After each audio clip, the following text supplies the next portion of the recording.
If you're looking to play a character that can really hit hard, and as the character levels, begins to change, transform, and grow into something even more dangerous, then you're in luck. Because behind today's secret door, the Fey Wanderer Ranger test drive.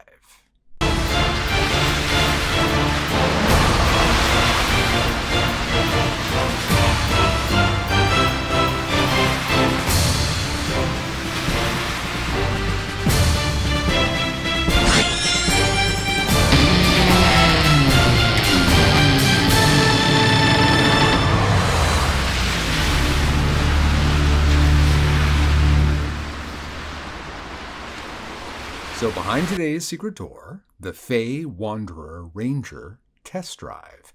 This is Secret Door, a channel devoted to in-depth discussion about Dungeons and Dragons, and my name is Matt Morich.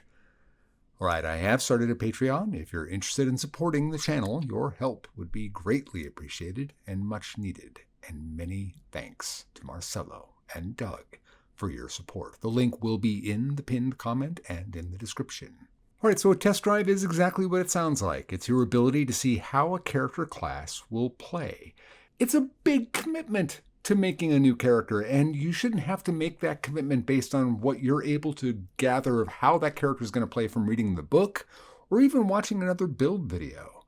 So that's what the test drive is for, is to see how that character will play. How will you feel when you're playing that character? Because that's a really big issue. So I'll be taking us from levels 1 through 10, and as we go along, I'll be giving you what I think are some optimal choices along the way. So it's somewhat buildish and it's somewhat guidish. It's a test drive. Now, in this particular case, and I think what we're seeing here as a trend with a lot of these classes is that where I used to make them much more buildish, now they're much more guidish. And that's partially because of how the rules are set up. And truth be told, I'm a little more comfortable with the guidish part of things because I know that just because the Dragonborn is maybe the best race choice for a particular class, I may not want to ever play a Dragonborn. So in that sense, I'm much happier with the way this works. But on the other hand, being able to have a specificity kind of bothers me too. So what I'm going to be giving you are 3 racial choices. I've decided now that with every test drive, I'm going to give you a human option and then what I think are some of the better race choices to make. So I'm going to list here on the stamp below when the mechanical part of the discussion will start. And specifically, this character does grow in a way that I mentioned in the opening, and that is that at 7th level, things really change for this character. It becomes far more than just a DPR machine, which heretofore you are.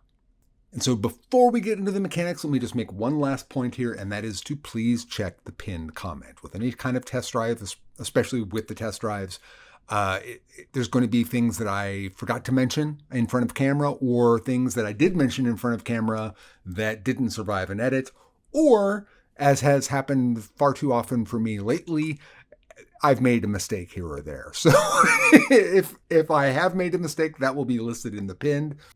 And if you do find that I have made a mistake, please do check the pinned anyway, because chances are somebody else has already caught that mistake and I've listed it in the pin, so I don't have to have the same discussion 20 times about the dumb thing I said or got wrong. All right, so mechanically, I want you, for feats, let's start with the feat. The feat is not going to be one that is going to surprise you at all, but this particular character, you really want to follow my advice here. You're going to take Magic Initiate for Find Familiar. I have said that for many classes heretofore, but for this one in particular, you want Find Familiar. The weird thing is, and you're just going to have to live with me on this one because I'm going to make a cantrip suggestion, which I normally don't do with the Magic Initiative. Just take whatever you want. I don't really care. But here, you must take the Friends cantrip. That's right. I said you must take the Friends cantrip. That will be very clear when we get to level 7. Yes, I know Friends is not very good or even desirable in many, many cases, but in this case, you can do something with it that you can't do with any other character. So, 4 feet, you must take Magic Initiate, Wizard, Find Familiar. Now, for race, I'm going to give you what I think are 3 choices. Obviously, one is human. The other 2 are also fairly common for any kind of martial character. They're the 2 best martial choices in general, which is the Fire Giant Goliath or any kind of Dragonborn. Now, if you go with, and of course with human. So if you go with human, now if you do go with human, I was going back and forth and back and forth and back and forth for days thinking through whether I wanted to go with great weapons or if I wanted to go with dual wielding. And I went round and round and I talked myself into great weapons for sure. We're definitely for sure doing great weapons. Oh, no, wait, dual wield is pretty good. And I went back and forth and finally ended up, because of how the stats would lay out, I finally decided, because they're neck and neck in damage, they're just right there. So there's really no difference in DPR, but the stats would lay out far better, far, far, far better for the dexterity dual wield characters. So that is what we're going to go to. So with that in mind, with the human had a very natural fit with Savage Attacker if you went with great weapons. And if you do decide to go with great weapons, then that isn't a deal breaker here, but I don't think you'll like your stat array very much. But if you did go with great weapons, you could go with Savage Attacker if you went with the Great Axe, and that's going to give you about 2 points. It's really hard to know for sure, but I don't want you to do great weapons. We're going to go with dual wield. So if you did decide to go human, which I totally get, then I would probably grab Lucky. Now, you could grab Alert. Alert is obviously, one of the best feats in the game, but you don't really need it.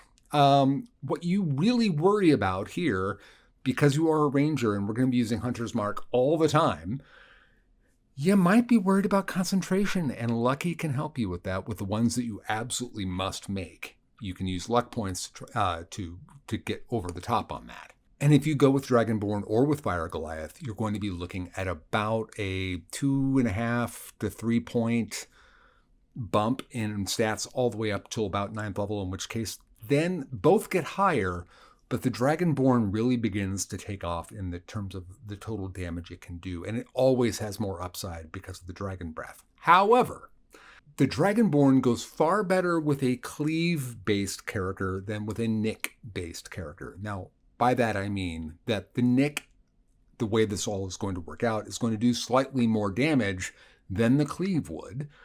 So you're supplanting a weaker attack with cleave over what you would be getting with nick. So the overall benefit you're gaining from the Dragonborn is a little bit less with a character like this, but it's still quite good. And of course, as you get more uses of it and they do more and more damage, then you're also going to be finding that you're going to have a much bigger upside with it. You will, at 5th level, you'll gain access to flight with the Dragonborn. You'll have dark vision, which is always useful. And of course, you'll have a resistance based upon the damage type that you've chosen. So all very nice things. Don't ever look at damage resistance for an energy type and just go, well, I guess it's okay. No, it's good. If you picked a common one like fire or poison, that's going to come up all the time. And with the Goliath, you're going to have that extra 5 feet of movement, which is great, but you are going to be a character that's going to move quite a bit, but extra is always good. You're going to have the ability to change into a large size creature, which you don't really have a huge synergy with. It can be nice to use, for sure, and there's going to be all kinds of reasons why you might want to do it, but you don't have a built-in mechanical, definite reason to go with. And the real reason, of course, with the Fire Giant is you want to be going with that extra damage that you can just drop, and that is a nice bonus to have. And one final observation here would be that you could go with Halfling and kind of like split the difference a bit. That Halfling luck is going to give you about a 2.5 to 3% bonus on every D20 test, and you're making a lot of attacks. So once you get to 5th level and you're doing multiple attacks, you're going to be getting about a little over a point in DPR from Halfling luck. So my point is that maybe those big 3 weren't ones that I mentioned that have the best DPR upside.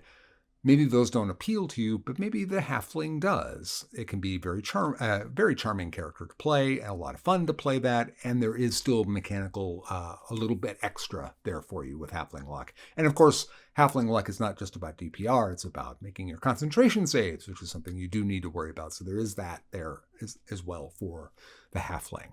So I guess I'm recommending 4, but 3 for damage. I mean, the extra point in damage or so is nice for the halfling, but you're really wanting to go with the halfling for the role-playing aspect with a little bit of mechanical reason to go there as well. Now, for stat array, we are going with dexterity. So you're going to be buying a 15 in dexterity and in wisdom, and we're going to dump intelligence and we're going to dump strength. We're going to buy a 14 con, and we're going to have our charisma at 10. The +2 goes into dexterity, the +1 goes into wisdom. So you're going to have a 17 dex and a 16 wisdom. Now, you're never going to touch your wisdom again until you hit like some level that I don't even talk about in this video. I'm not going to recommend that you go there, but you do want your DCs to be good with this character. And of course, wisdom provides other things as well that the ranger really wants in terms of perception rolls and that type of thing. So there's a lot of reasons to go with wisdom for a ranger in terms of it being that high. But again, at 7th level, that ability is so good that you want it to be as good as it possibly can be, but that ability isn't so good that you should put the cart before the horse on it. Just make it as good as you can, which in this case, I think, is a 16. So we're about to hit the first level discussion here. There's a couple points that we need to address. There are assumptions I have to make with the test drive. One is, how many combats are you going to face in a day?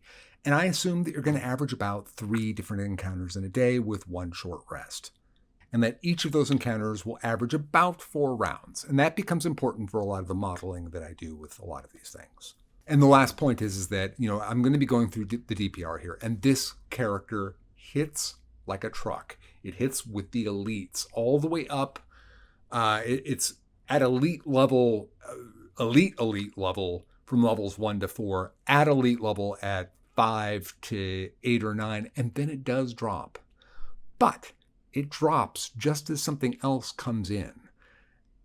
And its damage also begins to change at level 9 into a hybrid. So you're actually going to be at that level, something of a hybrid blaster controller DPR character who, as all rangers are, have a certain skill set that also allows them to be, infiltrators of a sort. They're dex character. Well, this one's definitely a dex character.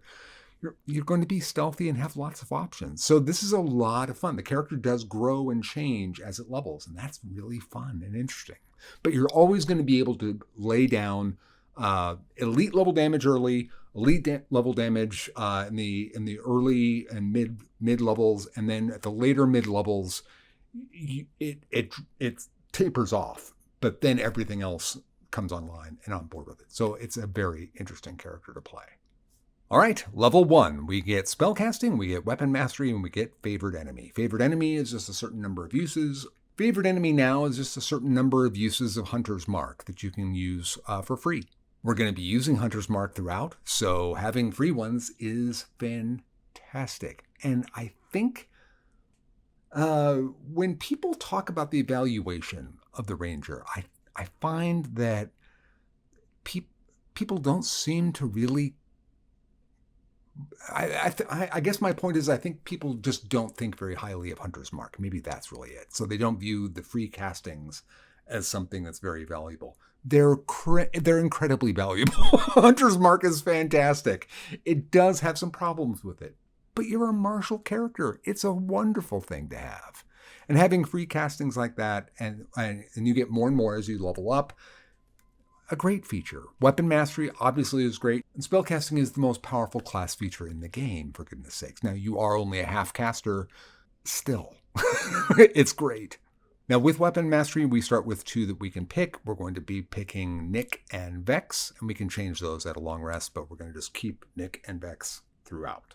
Now, for spell selection, you get 2 prepared spells here. So I'm going to say take Goodberry, naturally. And before I go into spell selection here, also with your spells and your spell preparations, it's kind of a weird mix here where it's not as fully flexible as some of the divine kind of casters have, but it isn't so rigid as to say that you can only change one at a level up. So you can change one per long rest. So it's kind of like in the middle between those two.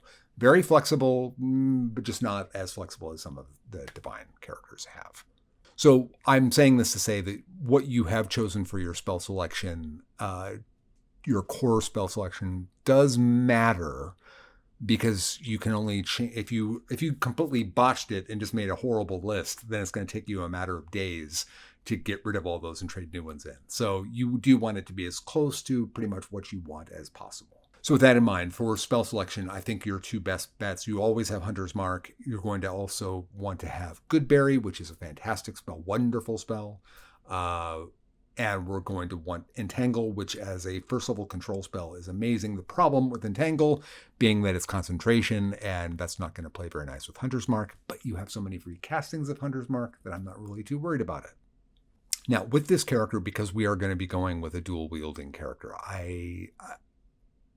the Hunter's Mark creates so much extra damage that you do not want to stray from using Hunter's Mark unless the situation is absolutely critical. In which case, of course, then, use Entangle. If it's going to change the encounter that radically, go ahead and change it. But you're going to hit so hard, you're going to be killing things very, very, very, very quickly, as you'll see. So we're going to be dual wielding. Now, Nick is going to take that extra bonus action attack that you would get, and it's going to subsume that into your regular attack action. So that's why we're going to be using a scimitar and a short sword, and the short sword is going to give us Vex, and the scimitar is going to give us Nick. We will be taking the dual wield feat at level 4, and we're going to always have 2 attacks available to us at levels 1, 2, and 3. At level 4, we'll get 3, and at level 5, we're going to have 4 attacks. You don't have any conflict with Hunter's Mark, but once we get into the bonus action attack that we're going to get at 4th level, you have to remember that at that point then, I think that first of all, in round 1, you're going to have to put Hunter's Mark on someone. And then I think at some point that creature is going to drop, and so you're going to have to replace it again. So whenever a character has Hex or Hunter's Mark, I always assume that in that 4-round combat that you're going to have to move it twice. So for that reason, when we get later on in the DPR, I'm going to only count the 3rd attack, in this case, the bonus action attack, I guess I should say, as counting at half value, because you're only going to do it half the time. But you're going to find that that's not going to be a real problem, because the damage is going to be really, really good. Okay, now at level 1 for DPR, you don't have a fighting style yet. So that extra attack that you're getting from the scimitar with Nick is just the attack, with it also triggering Hunter's Mark. With all that being said, because you're going to have Find Familiar, where I'm always going to be assuming throughout these DPR calculations that first attack with advantage is coming from the help action from your owl, and you should take the owl. And then you're going to be getting advantage from Vex. Now that's going to run out once we get into 4 attacks, and I'll explain that when we get there. So all these attacks, both these attacks, I should say, are with advantage. I'm saying all that because the number I'm going to tell you for your DPR at level 1 is a bit shocking. It's 15.85. So 15.85 is elite level 1 damage. That is crazy talk. And it just is going to be like this for the first few levels. But I want to make sure that you let that be present in your mind.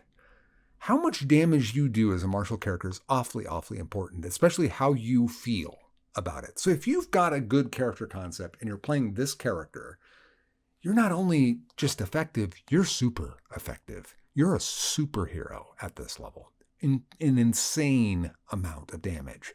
So it's going to make you feel great. You're going to have a ball. And you're going to be like this. You're always going to be at least at the level of very good damage at later levels. But you won't be at the elite front runner that you're going to be like here at the first 7 levels or so. But like I said, things change at level 7 for the good. I should say for the good and the different, you definitely change.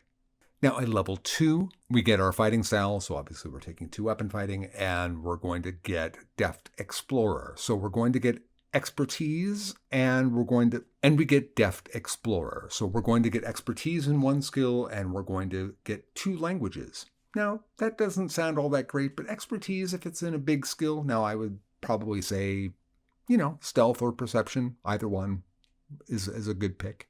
Because we get now from the 2-weapon fighting style feat, we also now get our stat bonus onto the scimitar. So our DPR jumped to 18.4 level 2. Just to put that in perspective, folks, that was higher than what average damage was at level 5 for how we rated characters. It's higher than that. Now, I don't have specific spells that I'm going to say you must take this or that, but here for your extra preparation, there's 2 that definitely stand out at first level that I think you should strongly consider, and they're not terribly all that exciting picks, I'm afraid to tell you. One is Cure Wounds, and I know you have Good Berry already, but it's just one of those things. You could take Hail of Thorns because you are a Dex character and you could have a backup bow. And so in that case, if you were forced to use a bow, or that was the optimal thing, you would have a way of supporting that with Hail of Thorns. But I'm going to suggest that you take a look at Cure Wounds and Detect Magic. Detect Magic has the huge advantage of it being a ritual. That's a big get for you. And it's a very, very important spell to have. That being said, your casters are probably going to have it. And at level 3, we get the Fey Wanderer. So now the fun begins. So we get Dreadful Strikes. Now, Dreadful Strikes is an ability where once per turn, you can do an extra D4 of psychic damage onto a hit. That doesn't sound all that great. It's actually pretty solid. I mean, it's an extra 2.5, especially with a character like you. You're pretty much operating at that 2.5 being at a 100% hit ratio because of all the different forms of advantage you've got going on here. All you have to do is hit once out of those 2 attacks, both of which have advantage. Presumably. It's possible, I should say, with these chains with Vex, that of course you missed with the attack with Vex and therefore don't grant advantage on the next attack. That's not going to happen all that often. And later on, you're going to be able to just simply try Vex again with a second attack to be able to keep that chain going. So it's going to break down at certain points, but generally speaking, the overwhelming number of times it won't. And just because if it did happen, you still have a likely chance of hitting without advantage. Advantage just makes it more likely. So that D4 it's actually going to give you, with advantage, it's worth 2.75 in extra damage. So because of crits. So it's actually pretty good. It doesn't look that good. It doesn't sound that good. It's actually pretty good, as you'll see. And also with the Fey Wanderer, we get our own little spell list. It's just one spell, and that's Charm Person at this level. So, okay. It's always prepared.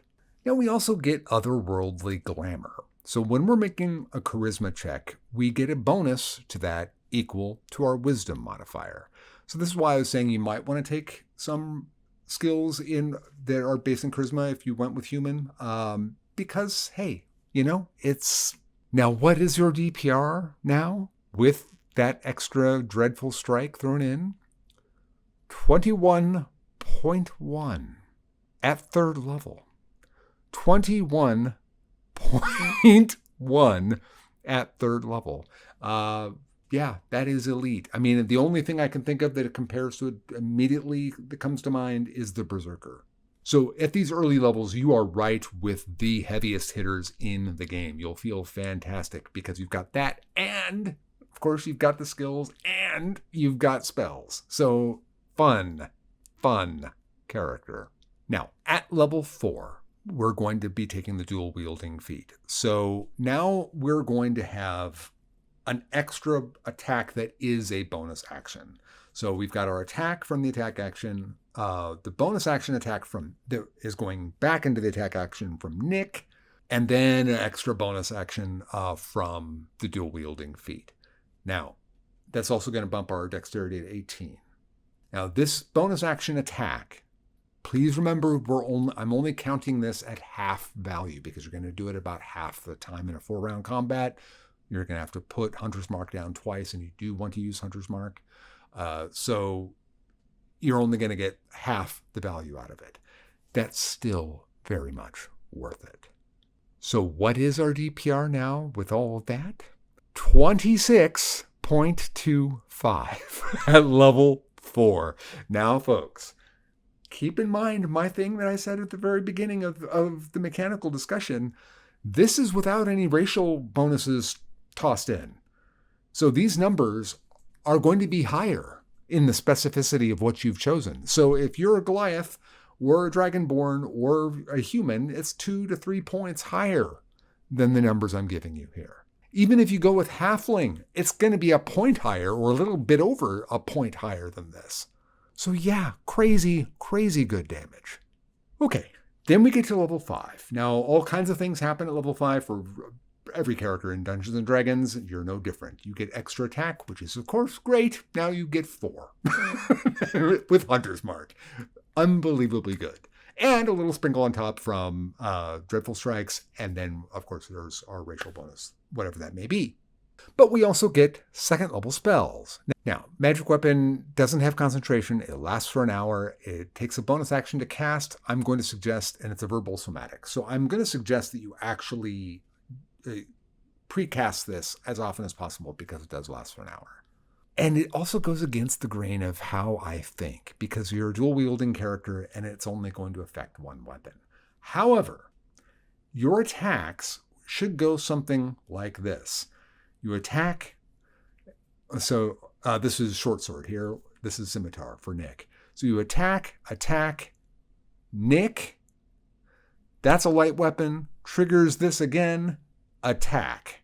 That's going to give you 3 advantages and then the extra one. Why I'm pointing this out is that the magic weapon will still affect 3 out of the 4 attacks. So is that worth it to cast magic weapon? Yeah, sure it is. Of course it is. Now, I'm also going to say that your number, I'm only going to quote that. You could cast magic weapon twice if you really wanted to on the other one to get that bonus as well. And, of course, there's just very, very likely that you're going to have a +1 weapon of your choice by 5th level, I would think. But I'm not going to count that. So I'm just going to be reflecting what your primary weapon would do.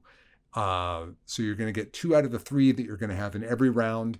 And then in half the rounds, you're going to have a 3rd one without advantage, but with the magic weapon bonus. So the dual wielding thing is actually less complicated than in explaining how and where the damage is coming from than somebody who's using cleave with a great axe and then great weapon fighting, because then you have to explain like 4 different things. So once you get this paradigm here, that's it. That's all there is. So with all that in mind, what does the DPR look like here? 39.82. Now, there are characters that will do better than that, but you haven't figured in your racial bonuses yet. So if you were to sprinkle 3 on top, 42, you are marginally behind, just ever so slightly behind the heaviest hitters in the game. You are right there, in other words, with the heaviest hitters in the game. Within 3-4 points or so, after you've got your bonus figured in. And because of the suite of options that you'll have available to you, especially as you go up in level, you're going to find that being that close but not the lead in damage is not that big of a deal, because you're going to be doing a lot of other things, especially once we get to 7th level. Now, other spells to consider here at level, so we got magic weapon. Other spells to consider, of course, you want to think about something like spike growth. Now, spike growth is definitely going to obviously occupy your concentration. Spike growth, in the right scenario, is a killer of a spell. So you have that option for you as well. So The barbarian can't do that. It may hit for a bit more damage than you're going to hit. Now, granted, your DPR is going to go way down by dropping Hunter's Mark, way down, but you're going to have spike growth up. Now, either that's going to be an encounter alterer of a spell, or it's going to be I think that it should be an encounter alterer if you're going to cast it. So by no means am I saying always cast spike growth. Not saying that. I'm not going to even include it in anything. I'm going to assume that you're going to be fighting here. But you have spike growth in your back pocket. That's a pretty nice option to have, isn't it? So your party composition will dictate that to some degree as well. Do you have a warlock with repelling blast? Well, then that's kind of a no-brainer. Do you have other characters that push people around a lot? Do you have monks that knock people around a lot? Well, there you go. So then you will be affecting that damage. That is your damage, even though they're the one pushing. It's over that field of knives that you just laid out in front of everybody. So underneath everybody. So it's a great option to have. So magic weapon is your go-to, but you've always got the option of going with spike growth. And if that isn't good enough for you, then you also have access to aid. So now just stop and think here for a second here. The kinds of spells you have available to you now. Magic weapon for a martial character like this, actually quite good. Aid, one of the best pickup spells in the game, if maybe the best pickup spell in the game. And a buff that doesn't require concentration. And spike growth, which is one of those encounter killer kind of spells. Entangle, same thing, a great control spell. Goodberry, one of the best healing spells in the game. Now, if you're new to the channel, I'll point this out with Goodberry. This is not my observation of somebody else's, but it's such a great one that you have. It's such a great rule of thumb you have to follow it with Goodberry, and that is that Goodberries last 24 hours. So before you go to sleep on a long rest, you always cast all your spell slots into Goodberry. And then when you wake up in the morning, you've got your spell slots back, and you've got a bushel of Goodberries there waiting for you. So even at this level here, you've got now 4 first level spells and 2 second level spells. If you had all your spell slots before you were to go out on a long rest, that's 72 Goodberries you could have for the next day.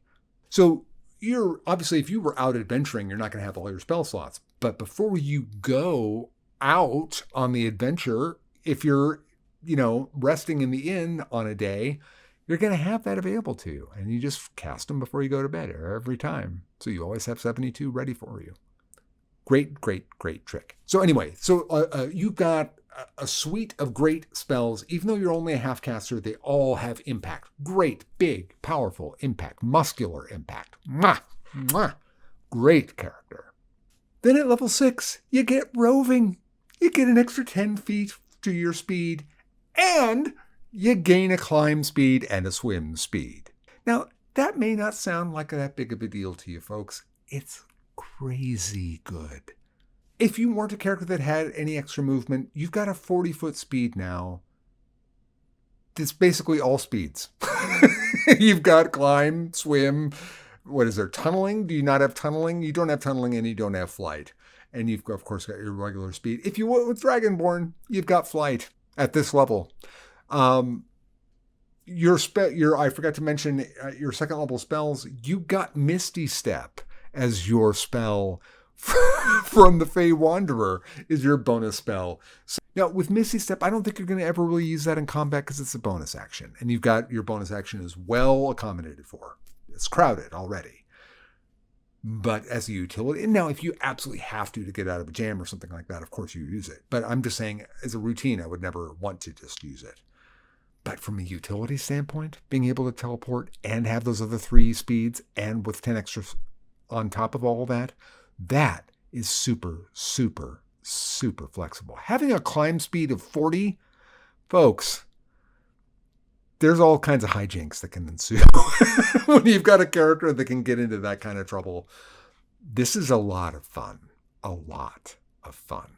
And now, of course, we get to 7th level. And you get Beguiling Twist. Now, I personally think this is a ridiculous ability, for a character that can do all the things that I've just mentioned, to have this kind of thing, a player like me is going to really create a lot. I mean, the DM, the DM is going to hate this ability. Now, I don't want to oversell it because it is strangely well balanced, oddly enough. It isn't going to throw the table over in every case. But it only uses your reaction. What it is this. The primary thing. You also get advantage on your saving throws against Frightened and Charmed, and that's great. But the big thing is that when a creature that you can see within 120 feet of you is successful on their saving throw to avoid or end the Charmed condition or the Frightened condition, you can use your reaction to target another creature that you can see within 120 feet of you to make a save against your spell DC. It's a wisdom save, and if they fail, they are charmed or frightened by you for a minute. Now, they still get their save at the end of every round. Now, when I first read this, I thought, okay, that's nice. I mean, it's good, but I'm just telling you what my mental process was going through this. It is far more powerful than my first impression said it was. And I'll tell you why. You have to think about practical play.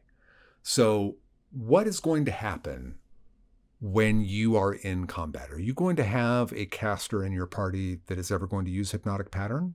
Oh, definitely you are? Probably you definitely are. So Hypnotic Pattern is cast. And this is like kind of the baseline assumption of why I think this is so good. And I have a backup plan to make it really, really good, but I'll explain. So somebody casts Hypnotic Pattern. And generally speaking, the fail rate for that is about half, slightly better than half in most cases, I would say. So if you targeted, 4 creatures, let's say you got 4 in that Hypnotic Pattern, 2 save, 2 don't, whatever the number is, it doesn't really matter. Whoever made that saving throw, this doesn't have to do anything to do with your where you are in initiative in relationship to that. That's one of the reasons why this is actually such a great power, is because you're just going to use your reaction. As soon as they've been successful on that save, then you pick whoever just was successful in that Hypnotic Pattern, and you hit somebody else with Frightened. Charmed is... that's not what you want. You want Frightened. You get to pick, you pick Frightened. So for your reaction, you're slapping somebody with a debilitating condition. Now, in that particular case, Hypnotic Pattern, a fail is much worse there because they do nothing versus Frightened. But Frightened is a pretty good door prize to get for your team. So you have crippled that character in many, many ways. One of the reasons why is that a frightened character cannot get closer to you. Now, you could be anywhere. So let's say you're in the back rank of the party. They can't advance on the party at all because to advance to you, they're advancing on the party. As long as you can keep that kind of spatial relationship, they cannot get closer at all. And if they don't have good range options, that means that they are effectively out of that combat. Now, they are going to get that save at the end of every turn. But folks, this is an ability that doesn't have concentration. It doesn't have a limited amount of uses. It can keep going on and on and on and on. That's what's crazy. And it only takes a reaction for a character that doesn't have their reaction spoken for. Now, there's Hypnotic Pattern. There's other charm effects, of course, but there's also going to be fear effects because it works with those too. So do you have a Battle Master in the party? Does he like using menacing attack? Wrathful Smites, any fear, straight up fear spell of any sort? Do you have an undead warlock in the party if the DM is allowing those? That's happening every turn. So these are just very common things. And this is a 7th level ability. So Hypnotic Pattern is already out there in the world for your party members. They've already been using it. So this isn't just a thing that happens every now and again, which is kind of the impression that you get because it's dealing with Frightened and Charmed, blah, blah, blah. But when you think about it and think it through, and when this will happen, it will happen every combat, in almost every instance. And if it doesn't, Here's a little trick you can do. Remember I told you when you took the Magic Initiate feat that you had to take the Friends cantrip. Now, I'm not suggesting that you want to be, this is necessarily a primary move that you should make. But if you didn't have any other access to get this kind of chain going, then this is how you can start it by yourself. So you cast Friends on the owl. Your owl. Why? Because if you cast Friends on a non-humanoid, they automatically succeed, which is on the saving throw, which is very different than the spell fails. Because the success is what you need for Beguiling Twist. So if it had worded that the spell fails, that would be very different, but it doesn't. So you cast it on the owl automatically succeeds, and you've just taken a 10-foot kind of garbage cantrip and turned it into a 120-foot range. I don't know what kind of spell level you want to apply this to, but it doesn't have concentration, for one. And granted, it is just one target, and they do get a save at the end of every round, but again, doesn't require concentration and isn't taking an action to cast. Now, this is why I don't think this is a go-to move for you, is that it does take an action to cast Friends. This could still be used in combat indirectly if there were a scenario where you saw the enemy before you were going to be becoming engaged in combat. You could pull this trick off then and there. As long as you were within 120 feet of them. You could just cast it on the owl and then redirect it to the enemy and give them the frightened condition, etc., etc. So, and here's the beauty of this whole thing with Beguiling Twist. Regardless of how you get it going, once it gets going, I don't know if any of you are Dragon Age Origins or the Dragon Age fans. I didn't play the very last one, but there was a spell in all of them that I loved. I didn't play this kind of spell very often, but I always loved it when I used it, and that was Walking Bomb, Virulent Walking Bomb, which was that you infected a target, and they were burning with this thing, and then once they blew up, it could infect other targets. That's how this reminds me of the Beguiling Twist reminds me of that in a weird way. So you hit somebody with this. They've succeeded, or they failed on their save, so now they're afraid. But the next round, they succeed on their save, which allows you the option of applying it again. Not to them, but to somebody else, anybody else that you want, at the cost of a reaction. And it doesn't have concentration, and it doesn't require any resource other than your reaction.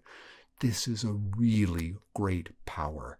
And it's kind of like also whack-a-mole, because you can't get rid of it.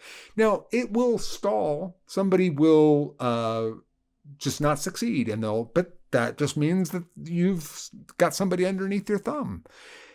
And here's the really ridiculous part. If you do have somebody under their thumb and they just keep failing, it isn't as if you use it again that effect stops. So if some other effect, like the Battlemaster uses menacing attack, or your undead warlock who's casting, nuking everybody with fear every single round, then you can just keep popping all these other people that are making their saves, and it just keeps going on and growing and growing. So your reaction could always be accounted for, or maybe just a little bit here and there. But regardless, you'll always have a way to get it started. And I can't even, there's utility value to this as well. The reason why is if you are, let's say you're in town and you have your owl with you, and there is somebody that let's say you're approaching the castle, but you're, or town guards, or somebody that you need to get past, or you need to be charming with, or whatever. Well, you cast Friends on the owl and then hit them with Charmed, with that 120-foot range. We have any reason to believe that there is some kind of visual effect. It doesn't specify that there is. Suddenly they're just charmed.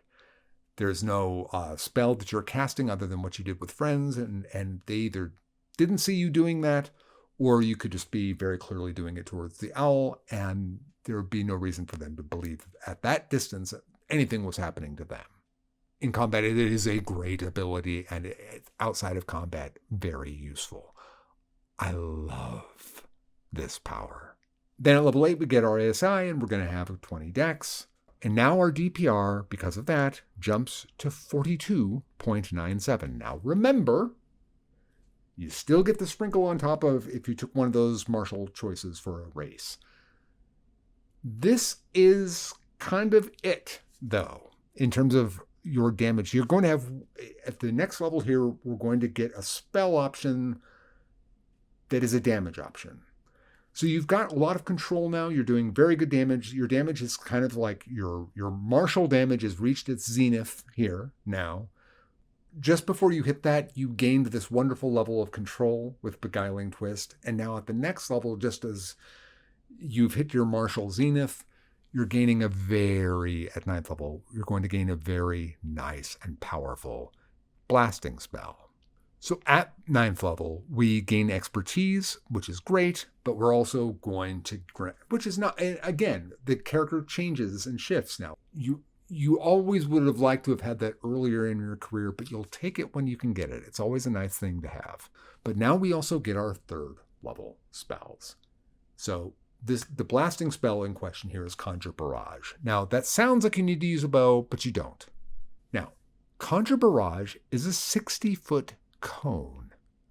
That means it's 78 target squares. That's a lot of target squares. That's a lot of target squares. That's 14 more, as I recall, yes, definitely 14 more than Fireball, because Fireball is it's an 8x8, so it's the chessboard. So it's 64 target squares in Fireball. This is 78. So, and it's 78 with the ability to not hit targets that you don't want to. So it is the cone of cones in that respect. It's an unbelievably good area of effect, actually, because it gives you a lot more flexibility of how to hit targets than Fireball does. And the fact that you can exclude any amount of targets that you really want from this is also really great. Now, its damage is not, earth-shattering, especially here at 9th level, but it just depends on if the situation comes up and you can hit 5-6 targets out of 78 possible squares, well, then it's worth doing for sure. And it's going to average about 16 points. It's 5d8 in damage. They say for half. So you're going to average about 16 points per. So if you did hit 5, that's 80. You're averaging 43. So you're netting 37. And I'm just talking about total damage here. Don't get me started with comparing it. I'm just talking about total damage. So 80 versus 42, 43, 44, whatever it is, based on your race choice. So you're netting 35, 36 points of damage. And if you did that once in a day, that's worth another 3 to your DPR if you were to look at it that way. If you did it twice in a day, now you're looking at 6. And of course, you could be hitting much bigger numbers than 5 or 6. And the point is that you have the ability to jackpot now. So you've got this control option that's going to be something that you can be using just as your reaction goes.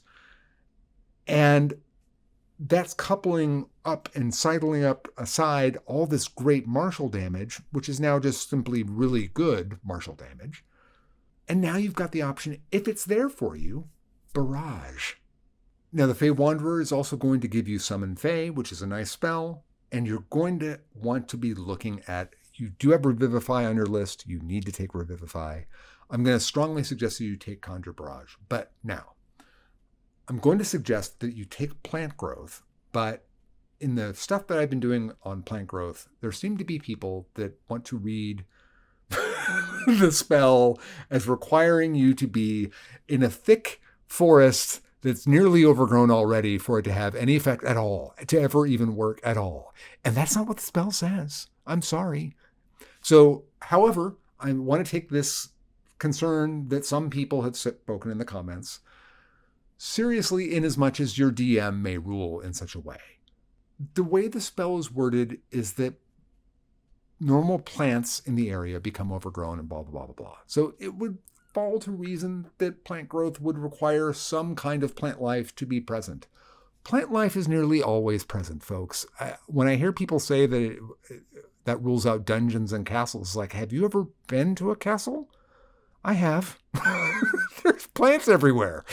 Have you ever paid attention to dungeons that aren't in a video game, but now, like with the newer generations of video games, have you paid attention to what's going on in dungeons? Have you ever played Skyrim or Dark Souls or Demon Souls or Elden Ring or anything like that and paid attention to how much plants are in dungeons? They're everywhere. So people think that it's like this, you're in some kind of a marble mausoleum that's perfectly hermetically sealed. It's like, no. There's plants are everywhere. Now, I don't want to get into a whole plant growth argument here. That's not the point. It's just that people's first knee-jerk reaction to where it will and will not work is not accurate in terms of like what will actually be there. Now, your DM may rule that it is a marble mausoleum and there's absolutely no plants anywhere. I would just ask them to look around. In the modern world, when you're in the middle of concrete areas, I lived in Chicago for over 30 years, folks. I could cast plant growth at any given time anywhere in Chicago, and it would work because there's just plants everywhere. And even if you're walking down a sidewalk or on a big blacktop, you're going to find stuff sprouting out through cracks. Plants are everywhere. And this is a spell. It's magic. And there's all the root systems that live underground that we don't even see. So anyway, my point is that it's far more common than you think, but your DM may just rule that way. As far as I read it, it should go off most of the time, like 75, 80, 85% of the time, I would say. There's going to be places where it won't work, obviously, and that's fine. But anyway, so plant growth is not necessary for this character, but it's such a great spell that I think you should definitely want to take a look at having it. And then at 10th level, we're going to gain Tireless. That is going to give you the option. You get to a number of times per day equal to your wisdom bonus. You can give yourself temporary hit points, which amounts to about 7 to 8 temporary hit points on average. So in this case, 3 times a day, sure, I'll take it. And then you're going to be able to remove a level of exhaustion on a short rest. Now, in certain scenarios, that's a really good power. It isn't going to come up all the time, but boy, are you going to be glad you have such an easy way to get rid of exhaustion. So, just a really fun, great character. And I think I hope I've done a pretty good job of explaining how that character shifts and changes. As you go up in levels, it'll shift even just a touch more. But this is especially at the early levels, what a fun character that hits that hard. And then when you have that ability to start offering that kind of control that can get, those kind of hijinks and all of your movement options and skill options, really, really fun character. All right. Well, that's all I've got. If you enjoyed the video, please like, please share, please subscribe. And if you're stuck and you don't know where to go, you can always search for a secret door. Until next time, I cast Bless on all of you.